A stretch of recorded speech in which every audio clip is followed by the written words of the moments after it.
ಡೈರೆಕ್ಟಾಗಾರ ಕೇಳ್ಬೋದು ಅಥವಾ ಇಂಡೈರೆಕ್ಟಾಗಾರ ಕೇಳ್ಬೋದು. ಪ್ರೈಮ್ ನಂಬರ್ ಮೇಲೆ ಕ್ವಶನ್ನ ರೈಸ್ ಮಾಡೇ ಮಾಡ್ತಾನೆ. ಸ್ನೇಹಿತರೆ, ಏನು ಪ್ರೈಮ್ ನಂಬರ್ ಅಂದರೆ ಇಲ್ಲಿ ಗಮನ ಇಟ್ಕೊಳ್ಳಿ. ದ ಪ್ರೈಮ್ ನಂಬರ್ ಅಂದರೆ ಏನು?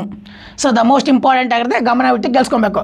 The prime number is nothing but ಅಂದರೆ ಎಲ್ಲರಿಗೂ ಗೊತ್ತಿರುತ್ತೆ, ಪ್ರೈಮ್ ನಂಬರ್ ಅಂದರೆ ಅವಿಭಾಜ್ಯ ಸಂಖ್ಯೆ ಅಂತ ಕರೀತಾರೆ.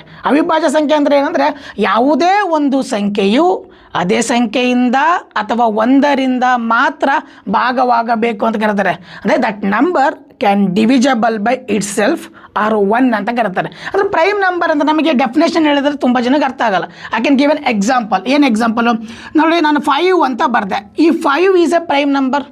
ಇದನ್ನು ಪ್ರೈಮ್ ನಂಬರ್ ಅಂತ ಹೇಳಬೇಕು ಅಂದರೆ ದಟ್ ನಂಬರ್ ಅಂದರೆ is 5. That number can divisible by 1. ಈ ನಂಬರು 1ರಿಂದ ಭಾಗ ಆಗುತ್ತಾ? ಎಲ್ಲರೂ ಹೇಳ್ತಾರೆ any number can divisible by 1 you know. And also ಈ same number can divisible by 5. Any number can divisible by itself. ಯಾವುದೇ ನಂಬರ್ ಆದರೂ ಅದೇ ನಂಬರಿಂದ ಭಾಗ ಆಗೇ ಆಗುತ್ತಾನೆ. ಅಂದರೆ ಪ್ರೈಮ್ ನಂಬರ್ ಅಂತ ಅಂದರೆ ಯಾವುದೋ ಒಂದು ಸಂಖ್ಯೆಯು ಅದೇ ಸಂಖ್ಯೆಯಿಂದ ಅಥವಾ ಒಂದರಿಂದ ಮಾತ್ರ, ಓನ್ಲಿ ಅಂತ ಕರೀತಾರೆ. ಇದರಿಂದ ಬಿಟ್ಟು ಬೇರೆ ಯಾವುದೇ ನಂಬರಿಂದ ಭಾಗ ಆದರೂ ಅದನ್ನು ಪ್ರೈಮ್ ನಂಬರ್ ಅಂತ ಕರೆಯಲ್ಲ.